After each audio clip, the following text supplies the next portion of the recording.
If you've been watching us or listening for a while, then you know that we feel so strongly about providing useful information. And secondly, about providing support and hope to help you through your process. Today, we're going to flip the script a little bit, particularly for the holidays, and give you hope first. We're going to introduce you to somebody special. Her name is Elizabeth Carr, and she is the first IVF baby in the US, the first person who was born from science and not sex. And she is going to share with you so many things that will inspire you, give you hope, and help you through your process wherever you are in your journey. So pull up a chair, grab your favorite warm drink, and join us for this special episode.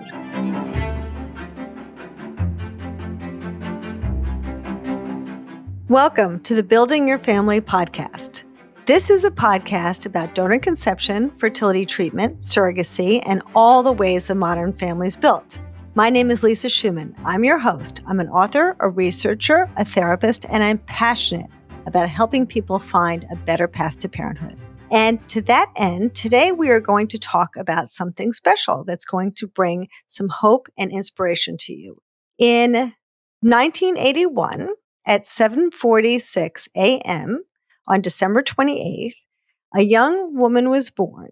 And she was the first person born in the U.S., not by sex, but by in vitro fertilization. And you're going to meet her today in this podcast. And she is a fantastic speaker, a fantastic advocate, has done so much for our field. Her name is Elizabeth Carr, and she's going to share with us all of the things that you need to know as you go through this journey and will inspire hope, because it is so important to feel hopeful. We know that so many people drop out of treatment because of stress, and there is so much difficulty. But here is someone who's going to talk to you who's been through so much, and her family really went through this when there was no hope. So I hope that this is helpful to you. And here I'd like to introduce you to Elizabeth. Thank you so much for joining us, Elizabeth. Thanks so much for having me. I'm happy to be here, and happy holidays. Happy holidays. So let's start with your journey and how you kind of came into this world. You can kind of tell us a little bit about how your parents navigated this, and then we can bring everybody up to modern day and see how things have changed and how they can be so hopeful about their own experience. Sure. So I guess my parents' story starts right when they got married. They got married quite young, and we're both attending the University of Maine. My parents then, moved to Massachusetts, which I will circle back to because it's an important thing to mention in this story. And they started right away trying to build a family. My dad was one of 4 kids, and my mom was one of 3. So they both felt like, oh, we want to start right away and have as big a family as we can. My mother could get pregnant but not stay pregnant. So she had 3 ectopic pregnancies happen basically, one after the other. And after the 3rd ectopic pregnancy, Terrible. yeah, the 3rd ectopic pregnancy happened, her doctor said to her, look, your fallopian tubes are so badly damaged and, your internal bleeding was so bad that we really feel strongly we need to remove your fallopian tubes. And with that, he also said, and because of that, you realize you probably will never have children of your own.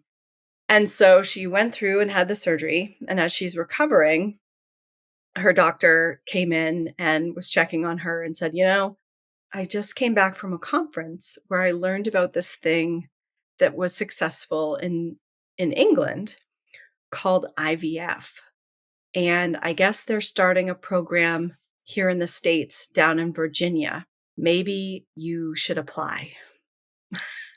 And so my parents took the leap of faith and applied. So that's really the beginning of the story where, they basically knew nothing. This was an unproven technology at the time, and took the leap of faith, met with Howard and Georgiana Jones, the couple that was building the program down in Norfolk. And aside from the fact that my mother had her fallopian tubes blow up and had to have them removed, she was in good health and she was fairly young. She was in her late 20s. And so It's amazing. And so the Jones basically said, how soon can you get here? to become part of this program. Amazing. And so your mom was so young and nobody had ever done this before. And I remember this because I was, a young adult at the time. And all over the papers, people were talking about the test tube baby and how people felt like that was the craziest thing they could ever imagine. And how can that be possible?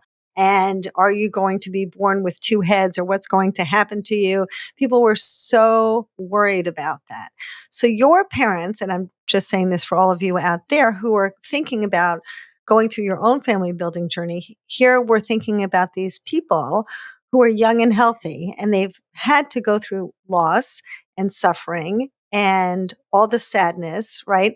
And now they're embarking on this journey that is not only unpredictable, but there's all this discussion about it, right? People are worried about shame. People are worried about feeling badly. People are worried about not feeling kind of normal going through this treatment.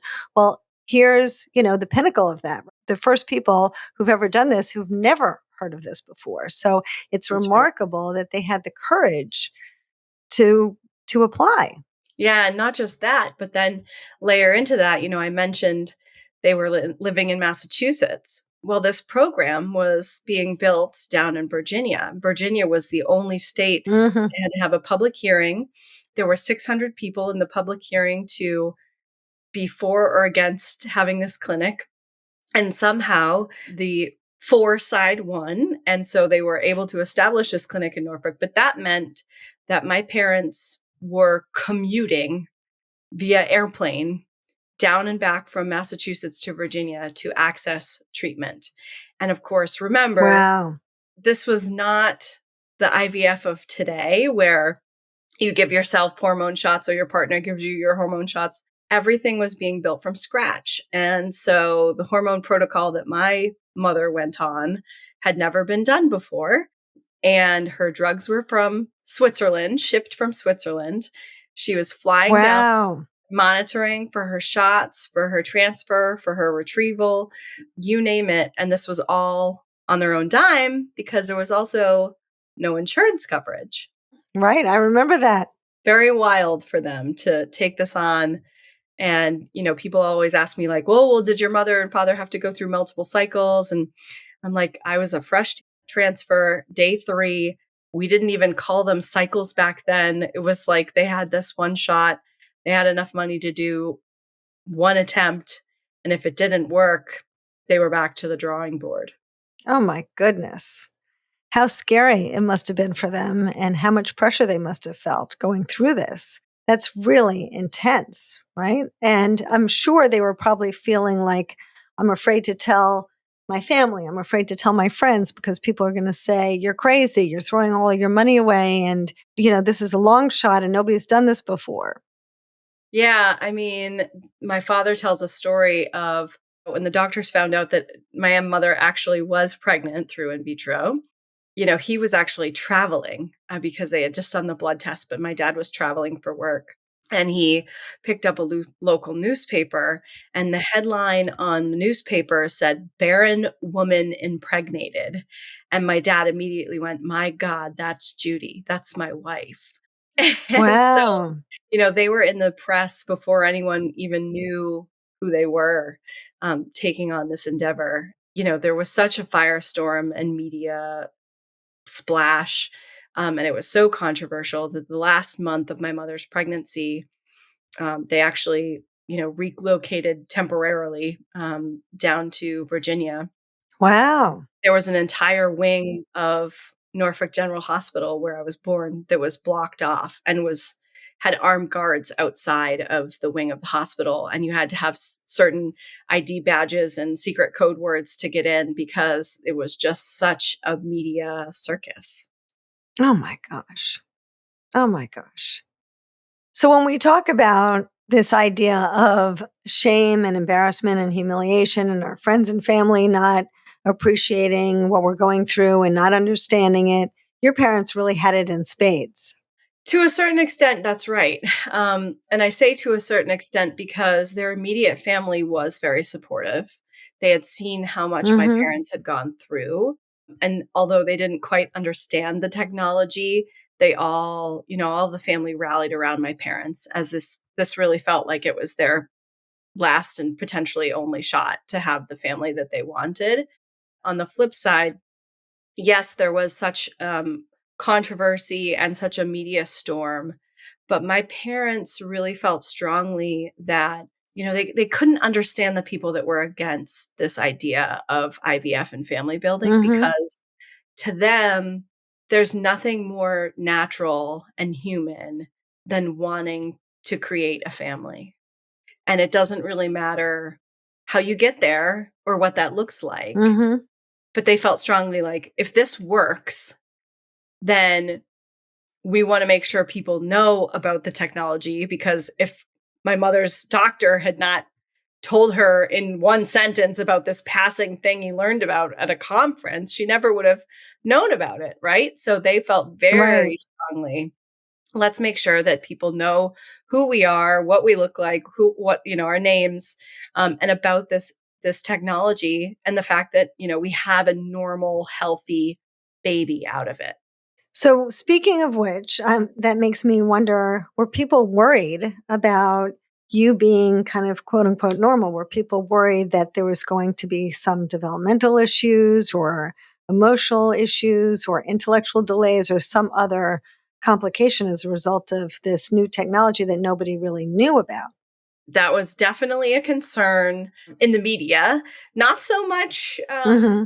for the doctors. I think, their take was always, well, the chances of her having any issues is the same as a regular old run of the mill conception in their opinions back then.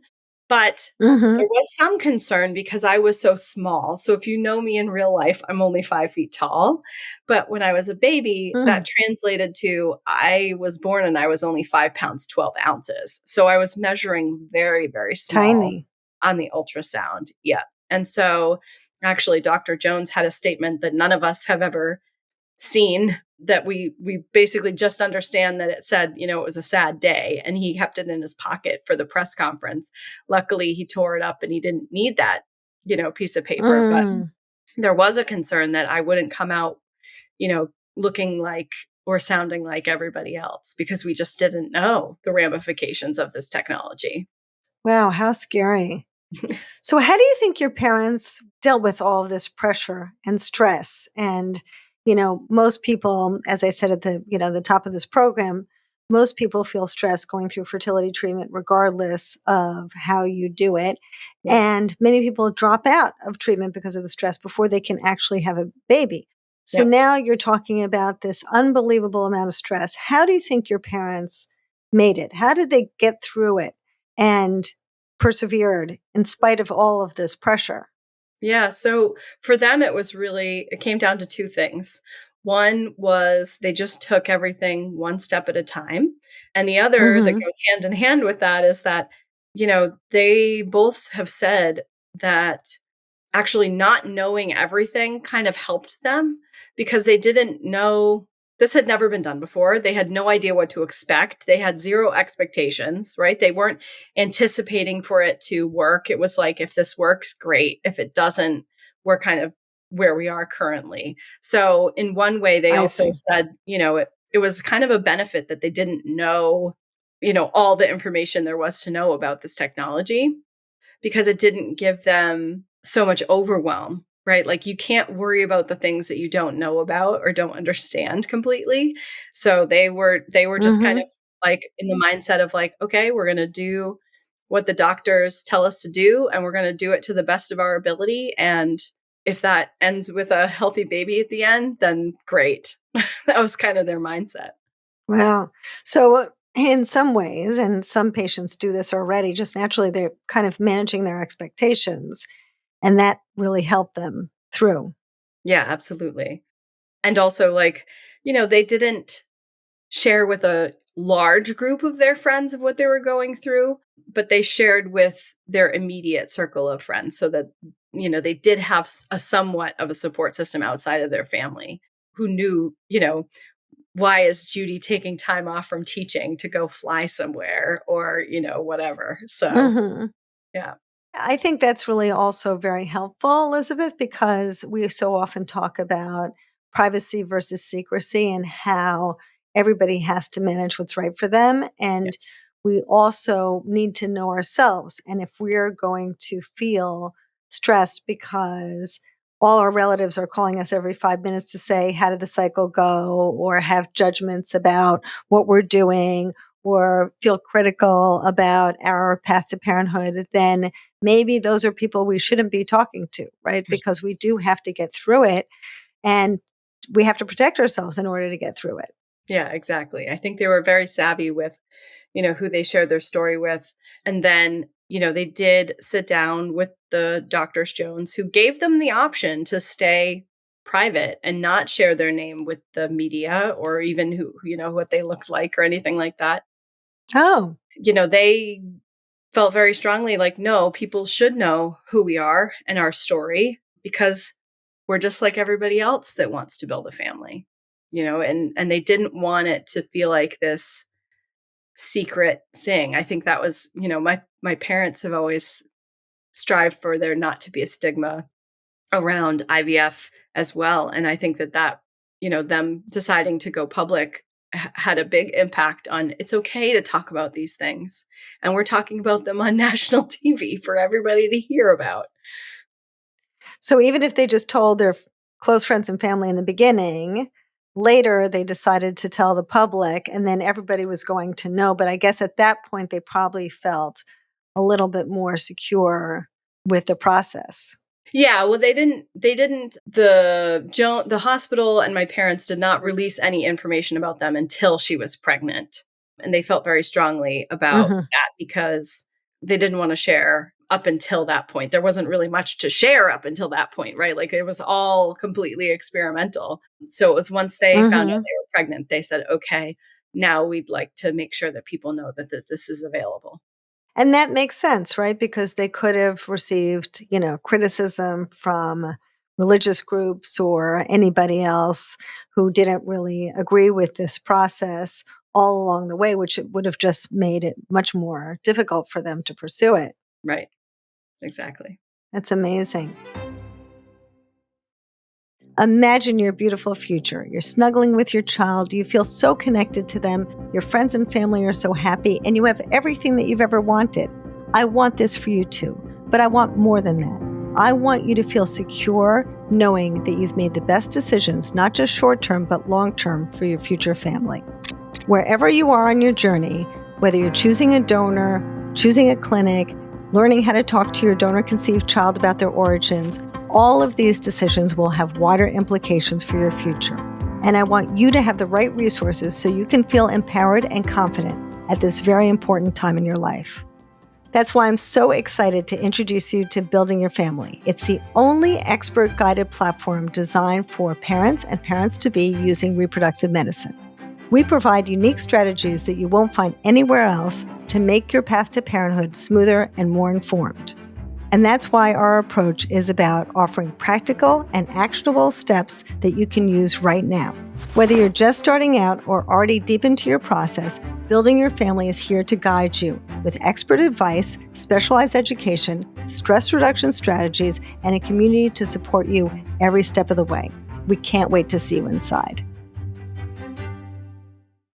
And then how was it, just out of curiosity, how was it for you growing up? I know this is not about the stress of infertility, but I'm sure everybody out there is curious about how it was for you growing up as the first IVF baby in the US.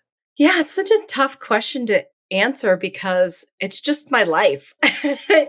I've just always Mhm. been this way. And, people always want to know, well, how did you find out? And, it's hard to answer that too, because I feel like I've always known. I mean, when your first press conference is at 3 days old, it's hard not to know that you weren't born like everybody else, right? Like you got here in Mhm. a different way. I've always known. And when I was a little kid, I actually thought like I was just going to have my own IVF baby because that's how I got here. Like it didn't occur to me that that wasn't like the preferred method for family building. I Uh-huh. just assumed I Interesting. would have my own IVF baby. That's so interesting, but you didn't, right? You had got pregnant naturally. That's right. My mother's infertility issues stemmed from scar tissue from a botched appendix surgery when she was younger. And so, I didn't have any fertility issues of my own either. So I actually didn't need any interventions. But I always thought, I didn't have a worry about that when I was looking to build my own family. I just assumed like these technologies will be there if I need them. That's amazing. Yeah. And now you work in the fertility industry. So tell us a little bit about how you've seen it grow through your lifetime, because so much has Yes. changed. It's so fascinating, to hear my mother talk about the fact that, nurses and doctors were giving her hormone shots. And now we send you a kit Yes. with all your your meds, and they get mailed to your house. Like that was a very foreign concept for my family. But also, I have been so honored and humbled and privileged to see this field grow. I mean, I can remember vividly touring a facility when I was a teenager where they had frozen the first embryos and eggs, and they were preserving them for folks going through cancer treatment who wanted to build their family after, they were through their chemo and radiation and these things. And that was groundbreaking at the time. We had figured out how to freeze eggs and embryos. And now, fast forward, egg freezing is very commonplace. Same thing with, I remember when we figured out ICSI and IUI and all of these kind of things. I've really seen the technology blossom and grow. And to go along with that, I've seen the conversations expand. And what I mean by that is like, there are no more people coming up to me in hushed tones saying, oh, I have somebody in my family who went through IVF. Now it's, I'm an IVF baby too, or my sister went Oh, through it, or my father, and his partner used IVF or whatever. And so it's a lot more open. I mean, we still have a long way to go, don't get me wrong, but it's hmm, a lot more open now to talk about than it ever was. I feel like for a while, my parents and I were the only people talking about the various ways to build your family. And now so many people are talking about different options out there, which is wonderful. it's wonderful. So, so much of the shame is gone. Yeah, for sure. That's incredible. And do you think that that's because of social media, or because it's just been around longer, or what are your thoughts? The technology is much more commonplace now. I mean, let's be honest, people that are experiencing infertility, it's 1 in 6. We know that. So Yes. it's a lot more, it's affecting a lot more people, specifically related to infertility, but also LGBTQ who want to build their family, people who want to preserve their family building options going through cancer, people who are deployed with the military. I mean, so many more people need access to these technologies now. And I Hmm. do think the advent of, blogs and social media and things like that have really helped drive the conversation and awareness around these issues. People would talk about things like this when I was little, but never to the extent that it is now. It's so much more amplified now. I think that's the big key. We have a lot more amplifiers, in Hmm. this space. Right. And celebrities are using fertility treatment. And so it's really out there in a different way. Yeah, for sure. Yeah.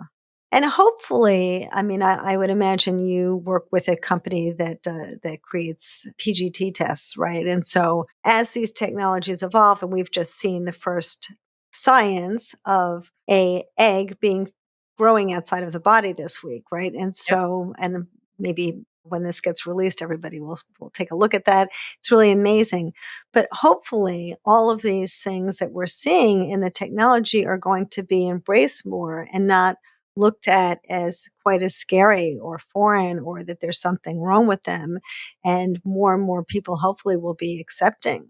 Yeah, so it's very interesting that you mentioned that because, all of the firestorm before I was born, and Louise to a certain extent, who was the first in the world, people were so afraid of what they Yes. didn't know, right? We all didn't know what the outcome would be.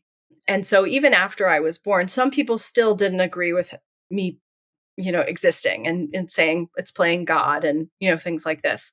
So I also think to some extent, when I came out looking normal and like every other, baby, it went a long way, right? To kind of calm some of those fears. And so I think with any new technology, yes, people will be fearful and trepidatious. And then once we see that, it has a good outcome and that it's a healthy baby at the end, I think it goes a lot farther to kind of have people say, okay, this is something that, I need to learn more about, and it's a lot less scary. Yes, I agree with you 100%.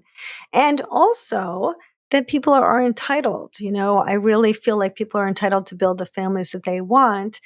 And so often people who have infertility problems, even if you're somebody who has infertility problems because you've had ectopic pregnancies, because it becomes so stressful, so many people say, well, maybe God doesn't want me to get pregnant, or maybe God doesn't want me to continue because I would have been pregnant already. Right. And they don't stop to think, well, without vaccines, we would also have polio, right? I mean, modern technology is there to Right. help us in all sorts of ways, right? We wear glasses or put braces on our teeth and don't think twice about the fact that these are things that we use all the time to help ourselves. And yet, when we go through fertility treatment, somehow it feels not right. Right. And I think it's so helpful, as you said, for people to see you and to see this is great, right? You could have this beautiful, healthy baby who's going to have a beautiful, healthy baby of her own and have this beautiful, healthy life. And that's all okay. And it doesn't mean because you had trouble getting there that you shouldn't get there. Right, exactly. And, it does, in a lot of cases, we know it's not always going to succeed on the first try, right? Right. But neither does nature. I mean, think Yes. about when you're going through conception the good old fashioned way, it's Mm-hmm. not just, one try most of the time. Sometimes it is, but most of the time it's not. And Right. so, I think what's difficult with that is that, we are still in a place where insurance does not cover in every state. We have not gotten to that yet. It's my life goal before I leave this earth to actually get the Commonwealth of Virginia to cover IVF, because I was born there almost Oh, 43 years ago and there still is not insurance mandates down there. So wow. it's a battle I've been actively involved in for many, many years. So we still have a far way to go on some of those things. But in terms of, the options are out there. It's just a matter of whether you have the ability to access them or not. Yes, absolutely. So, to that end, I don't want to wind down, Elizabeth, without mentioning what you're talking about. And I am, singing from the same choir sheet or whatever that term is as you Yeah. when you're saying it's so important to get accurate information. And I completely appreciate for everybody out there who's listening that people want to do it the natural way. People want to do a yoga pose or eat some pineapple or drink some snake oil and get pregnant.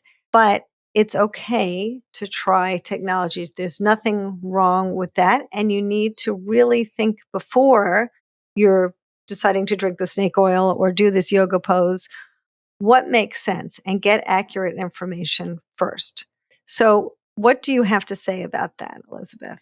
Yeah, I'll piggyback on that for 1 minute, which is it's my goal that people know what the various family building options are before they need them. Because I Yes. feel very strongly that you do not want to be having to investigate a new technology or something you don't understand when you're operating from something that might feel like a crisis, right? Being given an infertility diagnosis, for example, can often feel like a crisis. And so Yes. the last thing you want to do is make a snap decision in a moment of crisis. So Correct. I always say, even if people never need these reproductive technologies, I want to make sure that the whole population of the earth knows about them. And I feel really strongly Hmm. about that. And so to that end, there are some really wonderful resources out there. Obviously, you and I Hmm. run in the same circle. So for me, top of list is always Resolve. Resolve.org is my number one place for all things, not just related to support groups and resources explaining these technologies, but also resources for how to be an ally to somebody who's going through this, or you want to just learn something. I think they're, the number one resource. But there's also other groups out there, if you are lacking the financial resources and there isn't insurance coverage, there are so many wonderful family building grant organizations out there. I'm partnering right now, actually, with the Stork Foundation, who I'm fundraising for my birthday, who offers family building grants for people who are low resource. That is a population that, absolutely would not normally have the ability to access these technologies. And I will say, I mentioned amplifiers earlier. I think that's a double-edged sword because so many people are talking about their personal journeys on social media and TikTok and things like this, that I will say, take all of that with a grain of salt and make sure you do your research, because what works for one person is not going to work for everybody. And you should still be chatting with a specialist and your doctor and looking at ASRM and SART and the CDC and all of these resources. And if you have no idea what I'm talking about, you can message me and I'll walk you through it. But I think it's very important to do your homework and not just take somebody's word for it. And that even relates to when you're having conversations with your doctor. Do not be afraid to seek a second or a third opinion and gather that information for yourself and decide, is this clinic or is this the doctor that's a right fit for me personally? Just because they worked wonderfully for your neighbor down the street doesn't mean that they're going to be an exact fit for you. And that's okay. That's called advocating for yourself, right? 100%. 100%. And, I was actually just speaking with a physician this morning who was asking me a similar question and asking for resources. And they were looking at lots of therapists who don't have specialties in this area and lots of physicians who don't have a specialty in this area. And I really felt badly because as a young physician, they're just going to go down this rabbit hole that's not going to be helpful, right? Yep. If we kind of go back to the American Society for Reproductive Medicine, if we go back to Resolve, go back to go to the CDC, as you're saying, then we can get the real research. We know where to go. We know the authors of those papers.